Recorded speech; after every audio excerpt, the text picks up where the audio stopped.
নমস্কার। আজ alien story teller YouTube channel থেকে ভিন গ্রহের উদ্দেশ্যে পাঠানো হতে চলেছে পরবর্তী বার্তা, দ্য ক্লিনিক, সেই ডাক্তারখানা। আপনাদের সকলের কাছে অনুরোধ, কানে হেডফোন লাগিয়ে নেবেন এবং গোটা গল্পটা উপভোগ করবেন। শুরু হতে চলেছে আজকের গল্প, দ্য ক্লিনিক, সেই ডাক্তারখানা।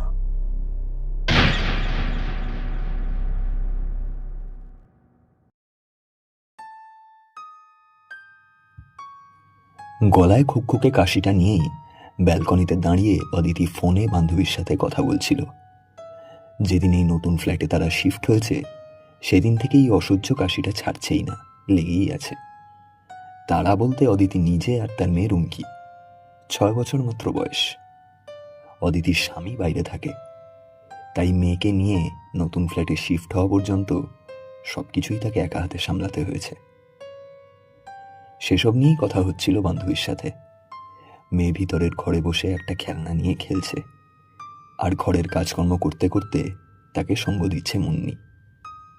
এই বাড়িতে শিফট করার পর দিনই মেয়েটাকে অদিতি কাজে রেখে দিয়েছে।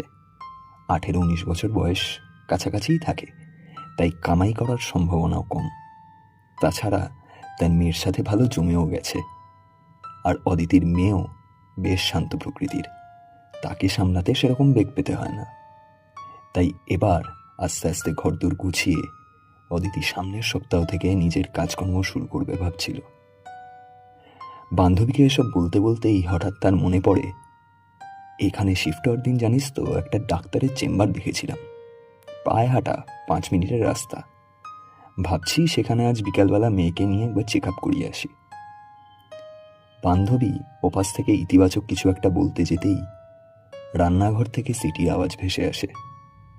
অদিতি তড়িঘড়ি বান্ধবীকে আবার ফোন করবে বলে রান্নাঘরের দিকে ছোটে।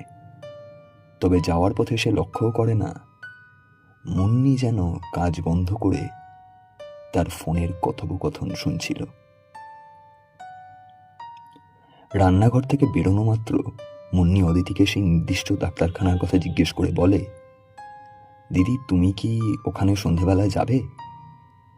অদিতি একটু অন্যমনস্কভাবেই জবাব দেয়, হ্যাঁ রে, কাশিটা তো কমছে না, একবার দেখিয়েই আসি। একটু থেমে মুন্নি বলে, বনুকে কি করবে? অদিতি একটু অবাকভাবেই বলে, কেন, সঙ্গে নিয়ে যাব?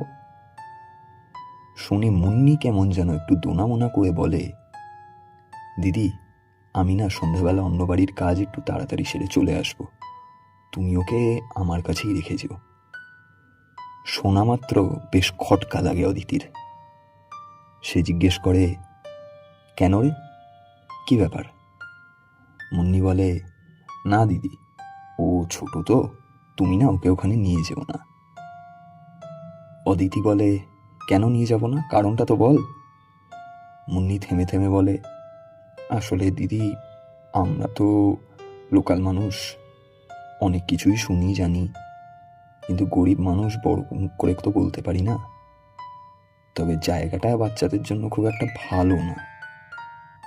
অদিতি অধৈর্য হয়ে ওঠে, বাচ্চাদের জন্য ভালো না মানে? মুন্নি বলে, অত শত বলতে পারবো না দিদি, আমি চলে আসব, ওকে তুমি আমার কাছে রেখে যেও, ওখানে নিয়ে যেও না। শুনে অদিতি প্রথমে ভাবে মুন্নি যা বলছে তা কি সত্যি? অন্তত ওর মুখ দেখে তো মনে হচ্ছে না যে বানিয়ে বলছে। তবে কি সত্যিই জায়গাটা বাচ্চাদের জন্য? তবে একই সাথে অদিতির এটাও মনে হয় যে মুন্নি একটা লোকাল মেয়ে। অদিতি তাকে বড়জোর 3-4 দিন হলো চেনে। এটা কোনো ষড়যন্ত্র নয় তো? হয়তো বাড়িতে এসে দেখবে সারা বাড়ি লুটপাট হয়ে গেছে, অথবা তার মেয়েটাকেই হয়তো। এসব ভেবে অদিতি মুন্নিকে বলে, তোকে ওসব ভাবতে হবে না, ওকে আমি আমার সাথে নিয়ে যাব, তুই চিন্তা করিস না। শুনে মুন্নি আবার নিজের কাজকর্ম নিয়ে ব্যস্ত হয়ে পড়ে। তবে তাকে দেখে বোঝা যায় অদিতির এই উত্তর তার একদম পছন্দ হয়নি। সন্ধ্যাবেলা যখন অদিতি রুমকিকে নিয়ে ডাক্তারখানায় পৌঁছায় তখন সেখানে আর কোনো রোগী নেই। কাঁচের দরজাটা ঠেলে ভিতরে ঢুকতেই প্রথমে একটা ওয়েটিং রুম। সেখানে বেশ কিছু চেয়ার পাতা, একদিকে একটা টেবিল আর চেয়ার একসাথে রয়েছে, আর সেখানে এক বয়স্কা রিসেপশনিস্ট মহিলা বসে আছেন। ভদ্রমহিলাকে দেখে অদিতির বেশ অদ্ভুত লাগে। এই বয়সী কোনো মহিলাকে এত চড়া মেকআপ করতে এর আগে কখনো সে দেখেনি। আর ভদ্রমহিলা এক মনে বসে বসে নখ ফাইল করে যাচ্ছেন। তারা মা মেয়ে ঢোকা মাত্র হাতের ইশারায় তিনি তাদের দুজনকে চেয়ারে বসে অপেক্ষা করতে বলেন। ঘরের একটা কোণে একটা ছোট্ট প্যাসেজ চলে গেছে এবং দেখা যাচ্ছে তার শেষ প্রান্তে দুটো দরজা, যার মধ্যে একটা বাথরুম। অদিতি বোঝে ভিতরে নিশ্চয়ই কোনো রোগী রয়েছে। চেয়ারে বসে ঘরের এদিক ওদিক অদিতি চোখটা বোলায়। ঘরটা প্রায় পুরোটাই ফাঁকা, শুধু রিসেপশনিস্ট ভদ্রমহিলার বাম দিকের দেওয়ালে একটা ছবি টাঙানো রয়েছে। ছবিটা এক বয়স্ক ভদ্রলোকের, তবে ছবিতে লোকটার চোখ প্রচণ্ড প্রাণবন্ত, যেন মনে হচ্ছে এক্ষুনি কিছু একটা বলে উঠবে। খানিকক্ষণ বসে থাকার পর হঠাৎই রিসেপশনিস্ট অদিতিকে বলে ওঠে, এবার আপনি যেতে পারেন। অদিতি মেয়েকে নিয়ে যেতে উদ্যত হতেই ভদ্রমহিলা বলে ওঠেন, ওকে নিয়ে যাবেন না, আপনি একাই যান। চমকে ওঠে অদিতি, এইটুকু বাচ্চাকে একা কি করে রেখে যাব? রিসেপশনিস্ট বলেন, বাচ্চাদের ভিতরে নিয়ে যাওয়ার নিয়ম নেই। অদিতি বেশ বিরক্তির সাথে বলে ওঠে, এটা আবার কোথাকার নিয়ম?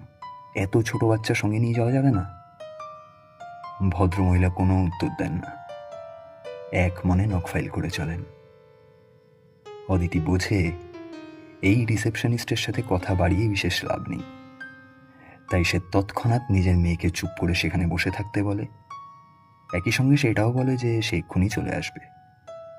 রুমকিও বাধ্য মেয়ের মতন পা ঝুলিয়ে চুপ করে চেয়ারে বসে থাকে। ডাক্তারের রুমের দিকে যাওয়ার পথে অদিতি রিসেপশনিস্টকে উদ্দেশ্য করে বলে, ওকে একটু খেয়াল রাখবেন। রিসেপশনিস্ট কোনো জবাব দেয় না। সময় নষ্ট না করে অদিতি ডাক্তারের ঘরের দিকে রওনা দেয়। ডাক্তারের বয়স বেশি না, এই 34 থেকে 35-এর মধ্যে, তবে একটু যেন ভীত প্রকৃতির। আর কথায় কথায় যখন অদিতি এই বাচ্চা নিয়ে ভিতরে ঢুকতে না দেওয়ার বিষয়টা জিজ্ঞেস করে, তখন ডাক্তার অন্য কথার মাধ্যমে প্রশ্নটা এড়িয়ে যায়। এরপর আর বেশি কথাবার্তা এগোয় না। ডাক্তারের থেকে প্রেসক্রিপশন নিয়ে অদিতি বেরিয়ে আসে। ওয়েটিং রুমে ফিরে আসতেই অদিতির বুকটা ধড়াস করে ওঠে। রুমকি যেখানে বসেছিল সেখানটা এখন ফাঁকা। গোটা ঘরে রিসেপশনিস্ট ছাড়া আর কেউ নেই। উত্তেজিতভাবে রিসেপশনিস্টকে অদিতি জিজ্ঞেস করে, আমার মেয়ে কোথায়? রিসেপশনিস্ট ইশারায় বোঝান যে তিনি কি করে জানবেন। অদিতির অবস্থা প্রায় পাগলের মতো। এগিয়ে গিয়ে বাথরুমের দরজাটা খুলে ভিতরটা সে একবার দেখে, কিন্তু এখানে কেউ নেই। এক ছুটে কাচের দরজাটা খুলে বাইরে বেরিয়ে ডাক্তারখানার এদিক ওদিক যতদূর চোখ যায় মেয়েকে দেখার চেষ্টা করে, কিন্তু কোনো দিকে মেয়ের কোনো চিহ্ন মাত্র নেই। অদিতির অবস্থা প্রায় পাগলের মতো। ভয় উত্তেজনায় তার হৃৎপিণ্ডটা যেন বুক ফুঁড়ে বেরিয়ে আসবে। সে আবার ডাক্তারখানার ভিতরে ঢুকে রিসেপশনিস্টকে টেবিলের সামনে এসে জিজ্ঞেস করে, আপনাকে বললাম না আমার মেয়েটার দিকে একটু খেয়াল রাখতে? কোথায় গেল আমার মেয়েটা? রিসেপশনিস্ট অদিতির কথায় যেন কোনো পাত্তাই দেয় না। এদিকে অদিতির দু চোখ দিয়ে অঝোর ধারায় জল নেমে আসছে। সে বুঝতে পারছে না তার এখন কি করা উচিত। মাথার মধ্যে একসাথে অনেক কিছু খেলা করছে। একবার মনে হচ্ছে এক্ষুনি তার স্বামীকে ফোন করা দরকার, আবার মনে হচ্ছে আগে পুলিশে জানানো দরকার, আবার ভাবছে লোকজন জোগাড় করে তাড়াতাড়ি খোঁজাখুঁজি শুরু করতে হবে। সঙ্গে রিসেপশনিস্টের কাছে কাতর কাকুতি মিনতি চলছে। সে যেন দয়া করে জানায় যে তার মেয়ে কোথায়। এতক্ষণ নক ফাইল করে গেলেও এবার রিসেপশনিস্ট আস্তে আস্তে মুখটা তোলে, তারপর দেয়ালে টাঙানো ছবিটার দিকে তাকায়, তারপর ধীরে ধীরে অদিতিকে ইশারা করে সেদিকে দেখতে। অদিতি সেদিকে তাকিয়েও প্রথমে কিছুই বুঝে উঠতে পারে না। সে ছবি থেকে মুখটা ঘুরিয়ে উদ্যত হয়ে ফোনে কাউকে কল করতে যায়। হঠাৎই ঠিক সেই মুহূর্তে অদিতির মাথায় যেন বিদ্যুৎ খেলে যায়।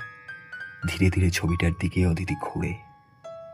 এর আগে ডাক্তারখানায় ঢুকে অদিতি যখন ছবিটা প্রথমবার দেখেছিল, তখন সেটা ছিল এক বয়স্ক ভদ্রলোকের। কিন্তু কোনো অস্বাভাবিক মন্ত্র বলে ছবিটা হয়ে গেছে এক বয়স্ক ভদ্র মহিলার। এনার চোখ দুটো আশ্চর্য রকম প্রাণবন্ত। একই সঙ্গে প্রায় অজ্ঞান হয়ে যাওয়ার আগের মুহূর্তে বিস্ফারিত চোখে অদিতি দেখে ছবির ওই বয়স্ক মহিলাকে দেখে বড্ড চেনা চেনা লাগছে, ঠিক যেন তার 6 বছরের মেয়ে রুমকি। তবে ছবিতে বয়সটা যেন 70-এরও বেশি।